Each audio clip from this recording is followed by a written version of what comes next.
Buenas tardes, queridos estudiantes. Junto con saludarlos, iniciamos hoy día la primera sesión respecto a Kinesiología Neurológica 1, en el cual esta es la primera cápsula que estamos subiendo para poder generar el trabajo respecto a los contenidos. En esta primera sesión, hoy día hablaremos respecto a lo que es el desarrollo sensorio-motor normal, ¿ya? Esto será lo que podemos conversar a través de este primer mes de trabajo que generaremos a través de estas cápsulas, ya que se subirán, como bien decía la profesora Cristina, los días lunes, ¿cierto? Para que ustedes puedan revisar el PPT y posteriormente complementar con las guías de aprendizaje y el material que corresponde. En esta primera sesión, hoy día hablaremos respecto al desarrollo sensorio-motor normal en el primer trimestre de vida, que corresponde entre los 0 y los 3 meses, lo cual nos permitirá tener una visión más general respecto a lo que es el desarrollo sensorio-motor, pero también incorporando áreas que tienen que ver con el área de la cognición, visión, audición, que son elementos esenciales para también generar el desarrollo. Por eso es sensorio-motor, como el nombre lo indica acá. Bueno, es importante antes de comenzar poder tener algunos aspectos claros respecto a lo que es el desarrollo sensorio-motor, y desde esa perspectiva lo que uno visualiza acá es que el desarrollo del bebé, como bien lo dice acá, vamos a ocupar acá el puntero láser un poco para que nos permita ir visualizando lo que vamos comentando, tiene que ver, como dice, es en la suma de eventos que van sucediendo uno tras otro en orden relativo y secuencial. Ya, esto es muy importante porque necesitamos de esa suma de eventos para ir pasando de un hito a otro. ¿Qué quiere decir esto? Por ejemplo, el hecho de que el niño genere un control de tronco, por ejemplo, a partir ya del cuarto, quinto mes, está dado porque anteriormente ha habido todo una cadena de procesos en relación, por ejemplo, al control de cabeza que este niño debiera tener para ir generando esa secuencia posterior. Por otro lado, es importante decir que al nacer el bebé no presenta ningún tipo de control voluntario. Su actividad motora queda, en este caso, a expensas de la acción de la fuerza de gravedad. Y esto está dado principalmente, que lo vamos a ir viendo, en que todavía al recién nacido no aparecen movimientos de forma voluntaria. Son acciones más reflejas, ¿cierto? Y que de alguna manera este tono inicial, que es un tono muy flexor, no genera el control necesario a medida que van transcurriendo los meses, y que lo vamos a ir viendo en estos primeros trimestres. Y por otro lado, queda a expensas de la gravedad, porque la gravedad es lo que está presente en todo momento y que de alguna manera nosotros no la percibimos, ya que nosotros la vencemos constantemente, pero para un bebé es imposible en ese primer momento de poder vencer.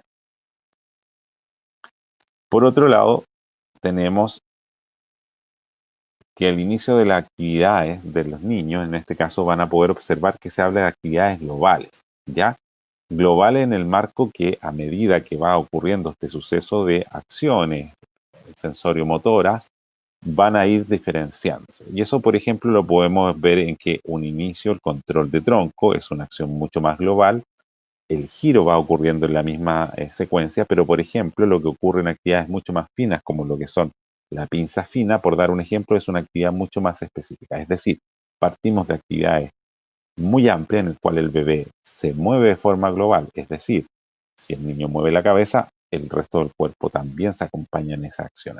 Pero posteriormente se va diferenciando dado el control cervical, control de la corteza, que va activando mucho más ese control, que vamos logrando hacer acciones mucho más específicas. Y por otro lado, esto es muy importante de definir, que las características más relevantes del desarrollo sensorio-motor ideal tiene que ver con la variabilidad de las posturas y movimientos que el niño va presentando, y que son de alguna manera en forma individual, ¿cierto? Y que se combina por todo con las oportunidades que el medio le va ofreciendo. Esto es muy importante porque tiene que ver con las acciones que el medio pueda generar, como un entorno agradable, una buena relación con los padres que le permita, en este caso, facilitar esta variabilidad de posturas y movimientos que permitan un buen desarrollo del movimiento, y en este caso un buen desarrollo sensorio-motor ideal.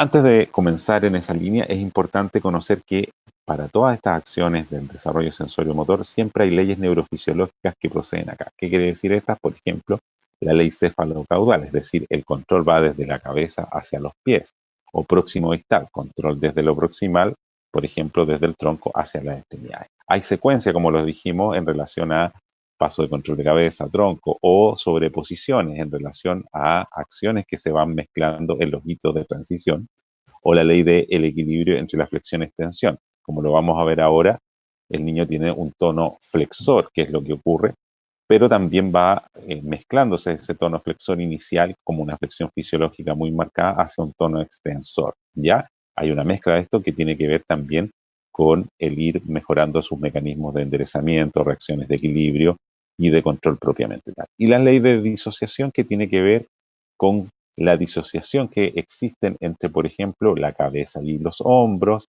la cabeza y el tronco, o en este caso lo que llamamos cabeza y cintura escapular, o entre la cintura escapular y la pelvis, o también en lo que denominamos tronco inferior, y que tiene que ver con la capacidad de poder generar disociaciones en esta y poder, en este caso, diferenciar después extremidades, tanto superiores como inferiores, en las acciones de movimiento que el niño va a ir ejecutando. Aquí nombramos a Lois Bloy como lo que dice que el desarrollo de la extensión propiamente tal es importante para la estabilidad. ¿Ya? ¿Qué me permite eso? Que el niño en la posición, ya sea en supino o en prono, esta extensión me va a permitir estabilidad del niño, como lo que podemos ver en esta fotografía que tenemos acá. Pero para esto es muy importante que existan flexiones que son antigravitacionales desde el supino y que son, como dice ella, críticos para el desarrollo normal. ¿Por qué? Porque desde esta posición, acá está en prono, pero por ejemplo en supino, el niño, al existir esta extensión que es importante para la estabilidad, pero debe existir esta flexión porque si no hay esa flexión, no podrá, por ejemplo, inicialmente generar acción de control de cabeza, por ejemplo. Bueno, aquí tenemos un niño recién nacido. Esto es como para ir observando el posicionamiento en prono, por ejemplo, y lo que podemos observar como elementos esenciales o característicos de esta posición inicial, que es importante que puedan ustedes reforzar después con el material de estudio que vamos a entregar del OI, ¿cierto? Y que tiene que ver con el recién nacido o lo que corresponde al primer año de vida, que está descrito ahí en un artículo que se les va a entregar, ¿ya? Pero lo que es importante acá reforzar respecto a esto es al ver este niño en prono, por ejemplo, es la marcada flexión fisiológica que se observa acá y lo que podemos observar con, en este caso, una cabeza rotada, ¿cierto? Con una postura general que hablamos de una posición asimétrica, ¿cierto? En el cual, si observamos la extremidad superior, se mantiene en esta posición que hablamos de el niño está en una rotación interna de hombro, pronación del brazo y ulnarización y flexión y pulgar incluido, que es lo que observamos. Lo mismo si observamos a través de la miembro inferior, se mantiene esta triple flexión, ¿cierto?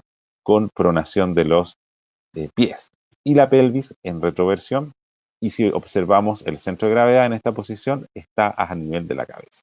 Bueno, ¿por qué es importante nombrar esto? Porque lo que vamos a observar a medida que el niño vaya a ir en su desarrollo sensorio-motor es que a partir ya, y que vamos a ir viendo el segundo mes, va a irse viendo lo que observamos acá en esta flexión fisiológica.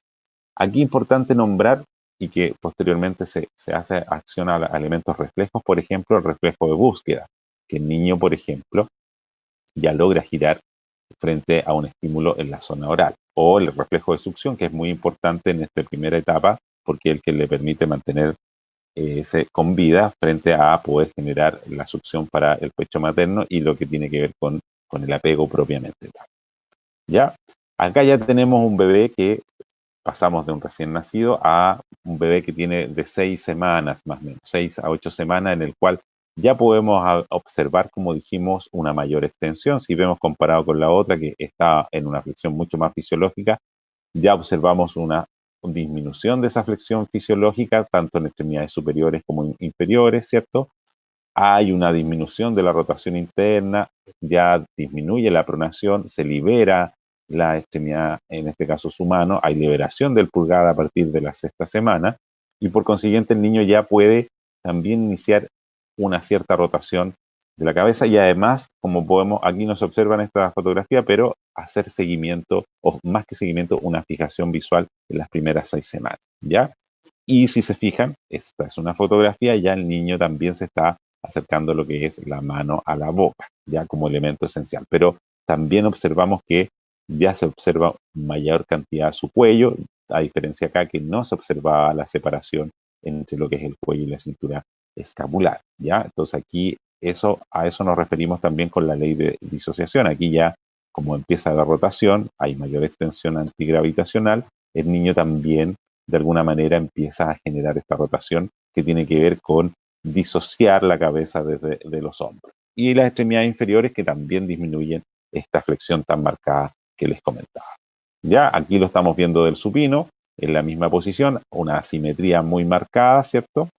Con esa rotación, con una postura en asas que se llama de las extremidades superiores, con esa triple flexión de las extremidades inferiores en rotación interna, ¿cierto? Y pronación de los pies. Gran asimetría y aquí hablamos de una superficie de contacto más que de una superficie de apoyo inicial, por eso la postura es simétrica y que todavía está en este proceso, como vimos anteriormente, sin un control antigravitacional del cuello, porque todavía los flexores no están actuando como lo que debe ser, ¿ya?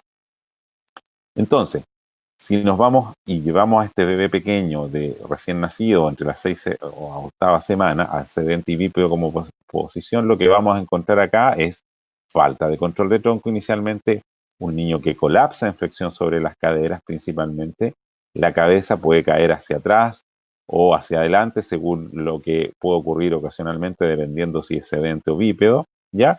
Y en este caso, en el bípedo, lo que podemos encontrar como elemento esencial, una biprestación primaria en cual hace una carga de peso y la marcha automática que dura las primeras semanas de vida, que son patrones generadores centrales, que son actividades reflejas de un nivel más secundario que primario a nivel central, ¿cierto? Y que a medida que van a ir pasando las semanas, van a ir desapareciendo estos reflejos para irse convirtiendo posteriormente en acciones mucho más controladas y voluntarias por parte del niño.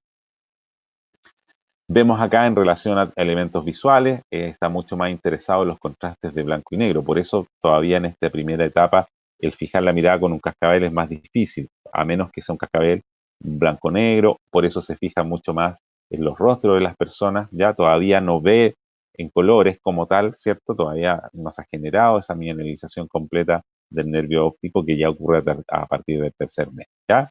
Y disfruta inicialmente también de la estimulación táctil y vestibular. ¿Qué quiere decir eso? Todo lo que sea el tocarlo, asirlo, por eso es tan importante el apego en esta instancia que la mamá genera a través de el amamantamiento propiamente tal, y también todo lo que sea el mecerlo, porque son elementos que el niño le genera placer.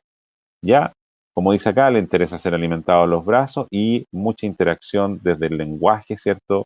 De interactuar con el niño para poder ir generando acciones cerebrales que me permitan que la neuroplasticidad cerebral se vaya también activando. Como dice acá, elemento importante a considerar en el primer mes, la gravedad y el desarrollo de la extensión han reducido esa flexión fisiológica que nombrábamos anteriormente, tanto en las extremidades, y se observa un niño mucho más maduro al primer mes. Y por otro lado, hay pocas diferencias al periodo neonatal, ya que todavía hay una leve actividad extensora a nivel de cuello, como lo vimos en el PPT anterior. La biprestación primaria y la marcha automática comienzan, como decíamos, a debilitarse porque son elementos reflejos que están en este primer periodo, sobre todo en el recién nacido. Ya a las cuartas semanas, eso, como bien dice acá, comienza a reducirse. Segundo mes, todavía aquí aparece gran asimetría. Esta posición se habla de lo que se llama el tónico cervical asimétrico, que es una respuesta refleja, que es momentánea. También se denomina en algunos casos la posición del esgrimista, que tiene que ver con la fijación visual, donde observamos que en el lado nucal hay una flexión tanto de la extremidad superior como inferior y del lado facial una extensión, ¿cierto?, de la extremidad con un puño cerrado y extensión de la extremidad inferior del lado facial, ¿ya? Leve semihipotonía del niño en el segundo mes con disminución de la flexión. Y aquí, como bien dice la fotografía, si se dan cuenta, podemos observar que el niño ya está mirando en este caso y que tiene que ver, como bien dice acá el PPT, en aumentar los estímulos tanto laberíntico y sistema óptico, que permiten en este caso el que el niño pueda enderezar la cabeza principalmente, ¿ya? Todavía existe esta asimetría, pero si ustedes se dan cuenta, hay mayor extensión de lo que es el tronco propiamente tal y la cabeza, que son importantes para la estabilidad, pero que también es importante esa extensión porque activa los músculos antigravitacionales, que son los flexores, que son muy importantes en esta primera etapa para poder activar todo lo que sea la flexión de cabeza y iniciar ese control. ¿Ya? Aquí podemos ver ya, ya para el segundo o tercer mes, ¿cierto? Que el niño, lo que se llama acá el apoyo simétrico en codo, que es la posición de los 2 a 3 meses, ¿ya? En los 3 meses a 2 meses hablamos de apoyo simétrico igual, pero esta se viene a evidenciar propiamente tal al tercer mes, donde sí observamos ya una mayor rotación externa de las extremidades superiores con pronación y, perdón, supinación del antebrazo. Ya acá el pulgar se ha liberado, como dijimos, y ha empezado a disminuir la ulnarización de la muñeca para ir ya más a una radialización, pensando posteriormente en los elementos de la prensión hasta llegar a una prensión dígito palmar, ¿cierto? O hacer una pinza fina posterior, ¿ya? Lo que observamos acá es que la cabeza, como hay una mejor extensión y por consiguiente hay un apoyo simétrico en ambos codos, me permite generar una cierta base de sustentación que permite generar el enderezamiento de la cabeza por esta base de sustentación, donde además, como dijimos, esta pelvis inicialmente que estaba en retroversión tiende a ir a la disminuir esa retroversión pélvica, ¿cierto? Está mucho más extendida. El centro de gravedad que vimos inicialmente en el niño recién nacido estaba en la cabeza, se empieza a ir hacia caudal, ¿cierto? Lo cual me permite mejorar y generar los mecanismos de enderezamiento y también mecanismos de equilibrio dentro de lo que corresponde a hacer. ¿Ya? De carga los brazos. Podemos observar que también hay un mayor, como vemos acá, un mayor contacto visual que le interesa al niño y eso también es importante porque el desarrollo no solo es que haya acción motora, sino que se vincula con los elementos esenciales como la visión, ¿cierto? Que es un elemento esencial, lo táctil, lo propioceptivo, para ir conociendo este nuevo cuerpo y por otro lado para tener un medio que facilite esas acciones como bien lo dijimos al inicio de la sesión. Acá ya tenemos el niño en supino, ¿cierto? En el cual tenemos una mayor control flexor, que es lo que estábamos conversando anteriormente, en el cual ya hay acción antigravitacional de la cabeza, ¿cierto? Y también es importante acá el control abdominal, es decir, este control de cabeza flexor, ¿cierto? Y que se activa por lo que comentamos anteriormente en base a la extensión, tiene que ver también en que también hay un trabajo de lo que corresponde a lo abdominal. Y por otro lado, esta acción me permite que la pelvis vaya más hacia una retroversión, que me permite hacer elevación de las extremidades, salir también de esta posición inicial en la cual veíamos que tanto las extremidades superiores como inferiores estaban en rotación interna, pronación a rotación externa, ¿cierto? Supinando los pies y si se dan cuenta también iniciando lo que se llama el contacto pie-pie o lo que debiera ocurrir acá, como vemos en esta fotografía, el contacto mano-mano boca, que ya empieza a partir del tercer mes.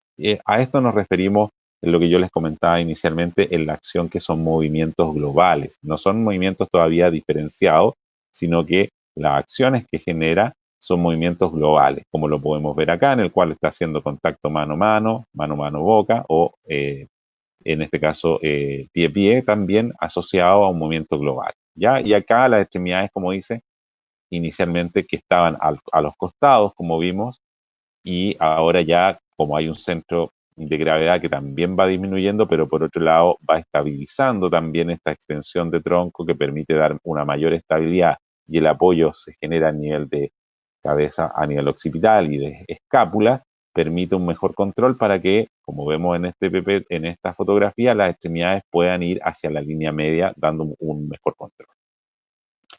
¿Cuáles son posibles signos de alteración en estos meses? Principalmente en que de esta asimetría inicial que observábamos, ya hacia el tercer mes debiera ir hacia la simetría. Por lo tanto, si hay una fuerte asimetría o incapacidad, por ejemplo, para mantener, como vimos, la cabeza en línea media, un signo posible de alteración del desarrollo sensoriomotor. Un control visual deficiente, y eso también puede estar asociado a una alteración propia de la visión o al pobre control de cabeza que pudiese tener este niño. Por otro lado, el prono tiene que ver con la incapacidad total o parcial de abducir y llevar ambos brazos hacia adelante. ¿Qué quiere decir esto? En esa posición de llevar hacia una posición de apoyo simétrico en codo, ¿cierto? Lo cual no logra generar el soporte adecuado para, por ejemplo, hacer un enderezamiento adecuado de la cabeza. ¿Ya? Aquí podemos observar, perdón, aquí podemos observar ya el tercer mes propiamente tal, en el cual vemos la simetría, ¿cierto? Que es el inicio de la simetría, que la cual ya en el cuarto mes va a estar totalmente lograda, en la cual uno puede observar la línea media, ¿cierto? Por eso aquí tenemos esta línea que me hace la diferencia. Ocurre lo que yo les decía anteriormente, este contacto mano a mano que se venía ya dando a partir de la sexta o la octava semana, ¿cierto? Pero aquí lo que podemos observar que sí hay control bilateral de los músculos del cuello, porque está manteniendo la posición de la cabeza, están funcionando los abdominales para estabilizar, la pelvis se está moviendo, está haciendo lo que yo les decía que tiene que ver con el contacto pie-pie, y hay una acción flexora del tórax superior.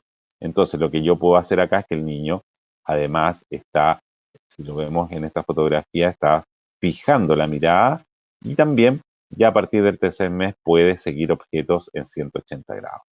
Anteriormente, antes del tercer mes, el seguimiento puede hacer fijación visual, pero el seguimiento está limitado al inicio en unos 30 grados el seguimiento visual para llegar posteriormente a lo que estamos viendo acá, que puede ser un seguimiento visual de 180 grados, ¿ya? Pero eso, para llegar a esto y poder hacer el seguimiento visual, tiene que haber ocurrido lo que ya hemos descrito anteriormente. Un buen control, una extensión de tronco, esa extensión que me da la estabilidad, pero la acción bilateral de los músculos del cuello asociado a una flexión antigravitacional, esta estabilidad que yo les decía, en el cual tengo una base entre a nivel occipital y lo que son los hombros, ¿cierto? A nivel de escápula, que me permiten, a través de la extensión de la columna, la activación abdominal, fijar, poder sacar las manos hacia la línea media y, por ejemplo, coger, en este caso, un juguete para llevar a la boca como elemento esencial. Y aquí aparecen elementos que ya les había comentado, contacto mano a mano, contacto pie-pie, que son elementos importantes a considerar en la evaluación y en la estimulación de lo que debieran generar estos niños. ¿Ya?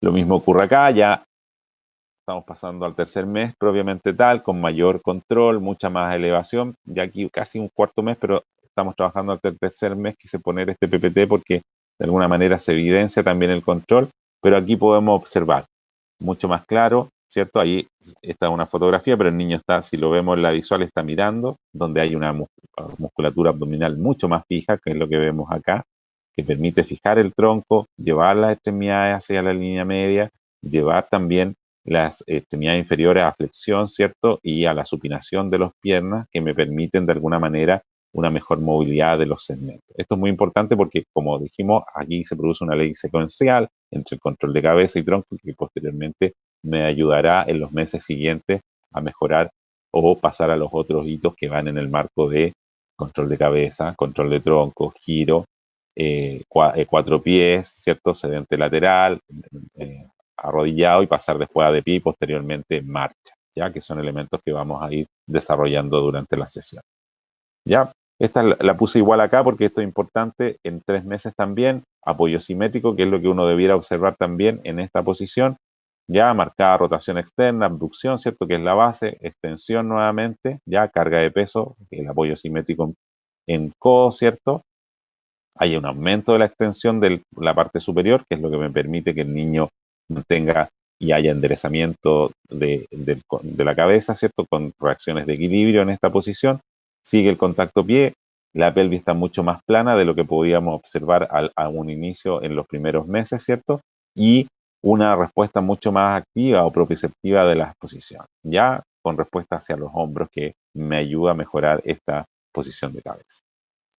Bueno, dicho lo anterior, es importante también acá para el tercer mes el significado para el diagnóstico o qué es lo que uno podría esperar también como para observar. ¿Qué es lo que deberíamos tener como elementos asociados a temas patológicos que ya se pueden evidenciar en el primer mes o en nuestros primeros, el primer trimestre se va instalando, lo que se pueda desarrollar como una lesión o una patología inespecífica inicialmente, que pueda ir en una alteración motora patológica de estos pacientes. Además, puede ocurrir, como significado para el diagnóstico, que los síndromes motores futuros estén en periodo, tienden a características comunes, como cuáles, en que podamos observar los retrasos del mecanismo de enderezamiento. ¿Cuáles diríamos nosotros que pueden ser esto? Lo que les explicaba anteriormente, que no haya control de cabeza o el niño en supino no logre hacer esa disociación o giro de la cabeza, o lo que vimos recién en prono, en el cual no hay elevación de la cabeza, no logra mantener contragravedad. Esos son elementos como elementos diagnósticos significados que me permiten ver que hay mecanismos, como bien dice acá, de retraso en el enderezamiento. Y por otro lado, importante observar acá para el diagnóstico el valor del tono muscular.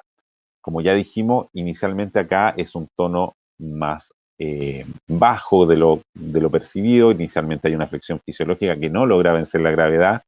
Cuesta todavía en este primer mes, como el niño primero o tercer mes, que el tono sea tan relevante porque todavía está en un proceso de acción y formación, ¿cierto? En el cual el tono está activándose propiamente tal.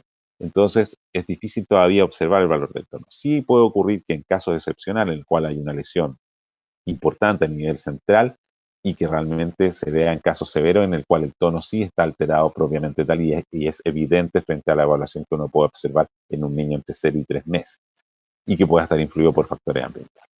Lo otro es que en factores más profundos, como les dije, podemos observar a pacientes más rígidos, que aquí todavía hablamos de los conceptos de hipertonía o espasticidad severa, que sí se va a evidenciar en estos niños en este primer trimestre, que quizás en un niño con un diagnóstico que todavía está en desarrollo no se va a evidenciar todavía por lo que yo les estoy comentando, porque todavía está en ese periodo de desarrollo como tal, ¿ya? Y por otro lado, cuando hay hipotonía, que pueden existir hipotonías centrales o periféricas o de otro tipo de enfermedades que hay que determinar, lo que vamos a observar en este tipo de pacientes es que las posiciones propiamente tal que estamos describiendo acá no van a observarse, van a estar alteradas y lo más seguro o lo que puede ocurrir acá es que este tipo con un tono o una hipotonía, lo que vamos a observar es que haya patrones posturales anormales y que de alguna manera el niño compense en esa posición, ¿ya?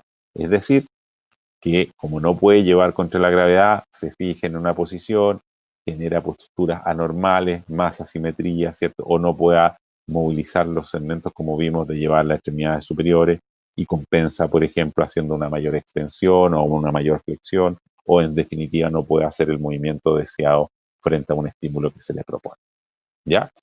Bueno, eso es lo que yo quería comentarles el día de hoy.